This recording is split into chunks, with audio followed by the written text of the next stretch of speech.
Subhanallah walhamdulillah wa la ilaha illallah wallahu akbar wa la haula wa la quwwata illa billahil aliyyil azim.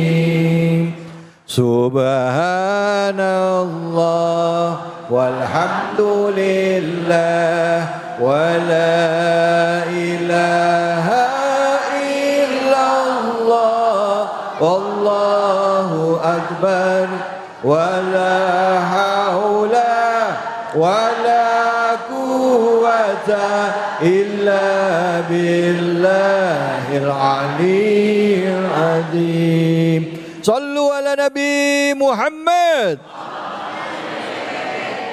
Alhamdulillahirabbil alamin. Pemirsa iNews dimanapun saja Anda berada, hari ini kami disiarkan langsung dari Masjid Al-Muhajirin Perumnas 1 Bekasi.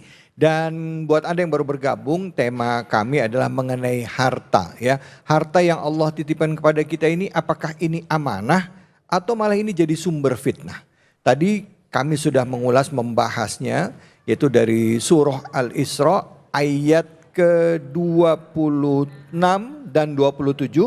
Tadi bicara mengenai bagaimana kita memberikan harta kita kepada kerabat kita. Mengeluarkan harta kita kepada kerabat, kepada fakir miskin dan juga ibnu sabil ya. Dan di ayat selanjutnya yang akan kita bahas adalah ayat ke-28 dan 29. Dan untuk kesempatan kedua ini akan kita dengarkan tausiah dari guru kita, yaitu Kiai Haji Nur Fadilah atau Ustadz Tile.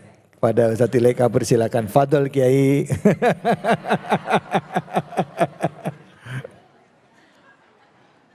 Assalamualaikum warahmatullahi wabarakatuh.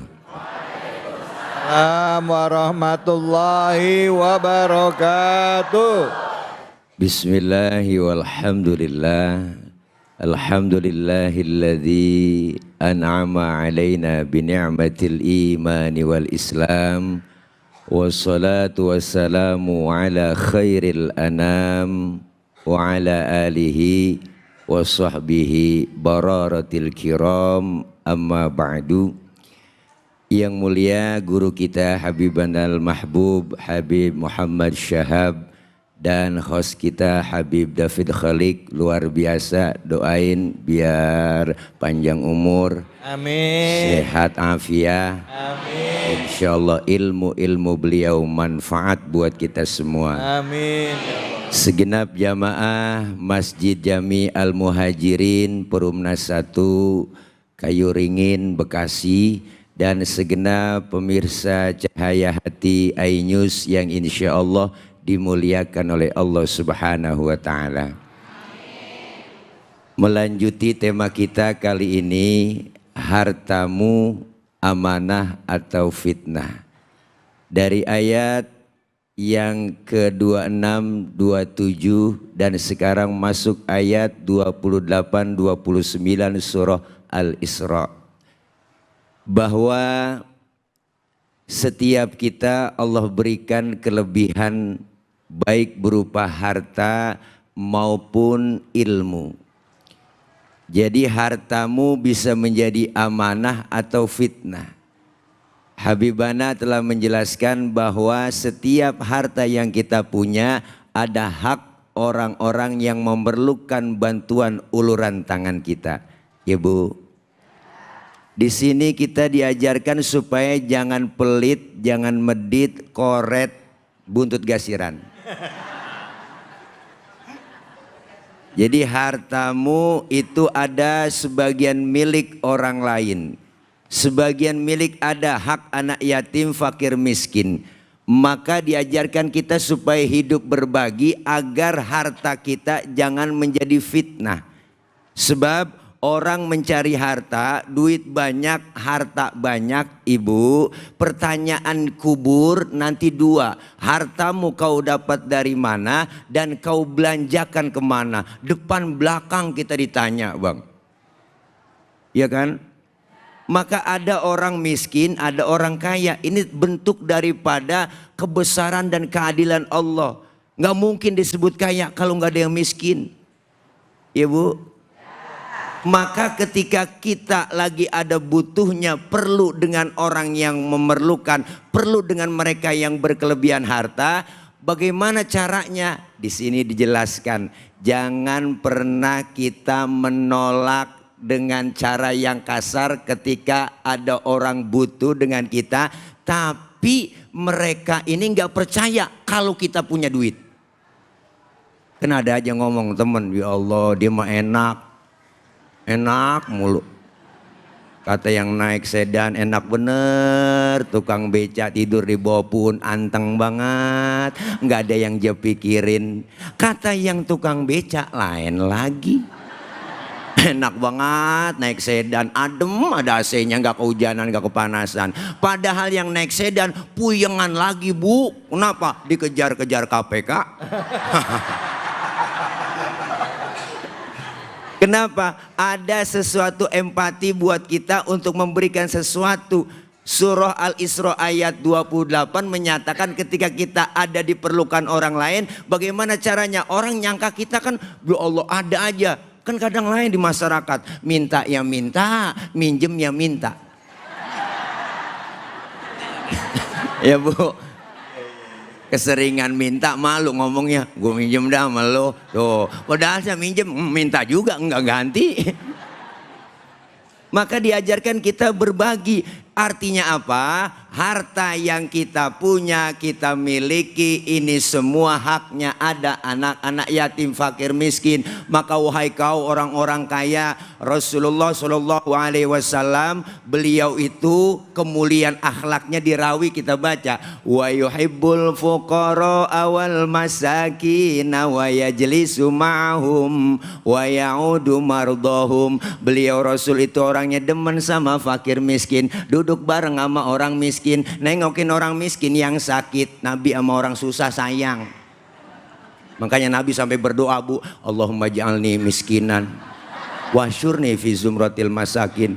Ya Allah jadikan saya orang miskin, kumpulin nanti di akhirat bersama orang miskin. Tuh, ini doa yang gak pernah kita baca. Ayo, pernah doa begitu? Kita emang gak pakai doa begitu, emang udah turunan. Engkong miskin, bapak miskin, ya kan? Sampai jatuh di anak miskin juga. Keblangsak pisan udah Bu. Ya Allah lengket banget miskin sama kita.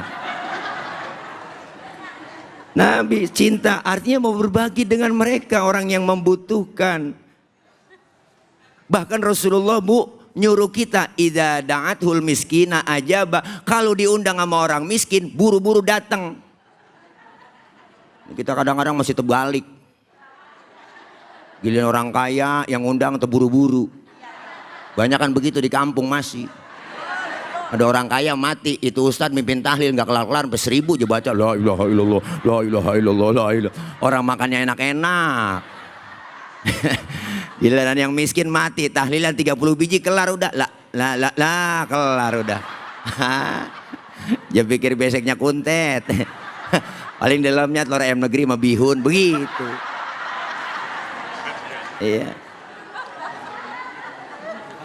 Allah bilang jangan kau jadikan tanganmu itu sebagai pengikat lehermu. Artinya apa? Jangan pelit, Bu. Dan juga jangan terlalu loyar banget. Duit habis semuanya buat yang poya-poya. Kita diajarkan supaya apa? Yang berkelebihan bantu dengan yang kekurangan. Maka Rasulullah mengajarkan itu. Jangan sampai kita ini hidup nggak enak sendirian. Kaya disebut kaya, ada yang miskin disebut atasan, ada bawahan. Nggak mungkin Bu ada atasan kalau nggak ada bawahan. Lah coba ibu pakai baju atasan doang. Wah. Semua kita diajarkan melalui Quran, jangan pelit, jangan terlalu berlebihan, benar?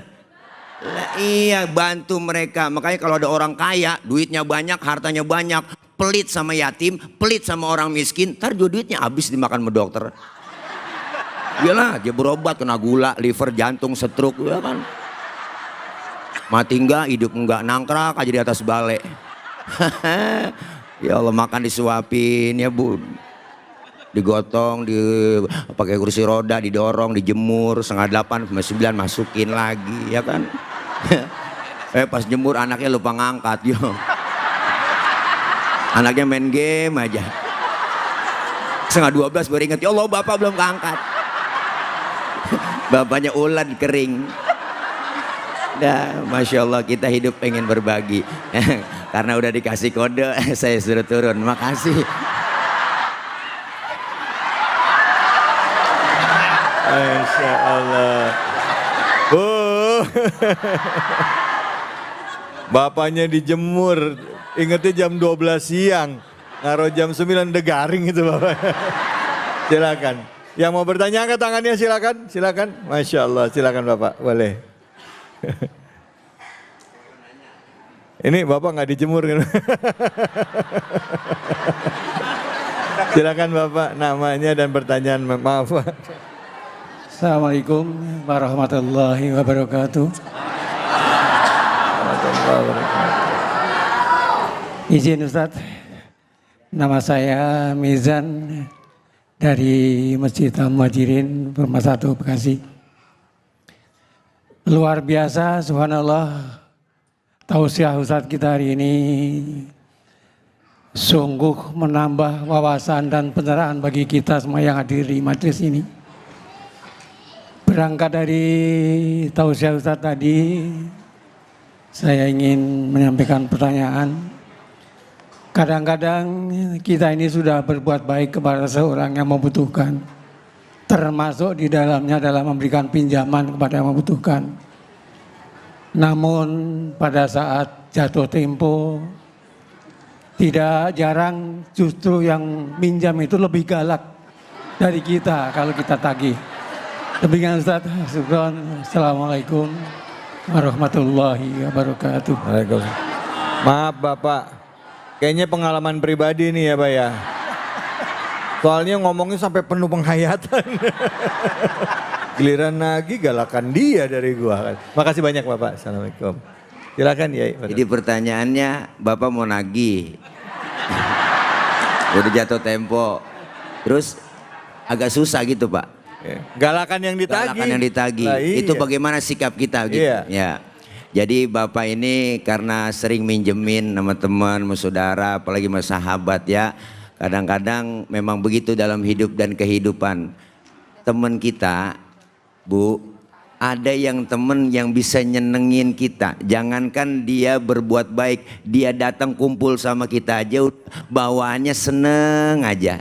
Ah, dia nyampe nih, kadang-kadang gak ada dicariin kemana ya si Fulan ya, resep nih kalau ada dia. Tapi ada temen Bu, yang kita lagi seru-seru ngobrol, nyampe dia.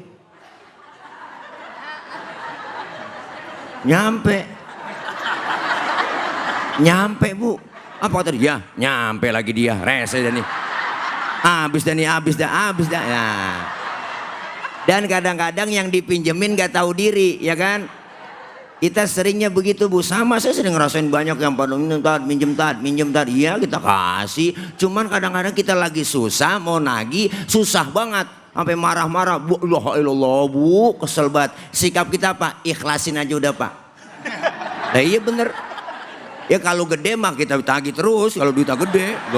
Kalau cuma sekedar 100, 200, 500 sudah saya ikhlasin aja. Artinya apa? Sikap kita itu berikan jawaban yang terbaik, jangan menyakiti dia. Padahal kita udah gondok banget Ya ilaha illallah. Jadi kita berikan ikhlas. Mungkin ada harta yang kita cari, yang kita dapat dari harta yang tidak baik, dari yang subhat, maka banyak diambil dengan cara minjem. Maka kita sadar diri, insya Allah itu yang terbaik. Kalau memang jumlahnya gede, sampai miliaran begitu lah, pakai lawyer. Ya Bu, pakai pengacara suruh tagih. Bila perlu pakai debt collector, ya yang badannya gede gemuk. Saya kan keren nih, keren peng, ya kan. Nah itu barangkali Pak jawaban ya. Jadi kalau hal yang kecil, kalau memang duitnya jumlahnya kecil, ikhlasin aja. Insya Allah ada rezeki yang datang kepada kita lebih dari apa yang kita utangin sama mereka. Amin ya rabbal alamin. Terima kasih banyak Ustadz. Kuis. Baik pemirsa, tadi kita udah dengarkan jawaban dari Ustadz ya mengenai orang yang kita utangin tapi nagihnya susah. Mungkin bisa jadi tuh orang emang belum ada duit. Cuman yang diutangin juga, yang diutangin jangan galak ya kan ya. Ya bilang lah saya belum bisa Pak, minta tempo baik-baik. Atau misalnya memang belum ada, telepon, kasih kabar belum bisa bayar gitu. Tapi niatnya tetap satu, utang harus tetap dibayar ya. Baik, jangan kemana-mana, kita akan berbagi keberkahan setelah ini tentunya hanya di sini, di Cahaya Hati Indonesia.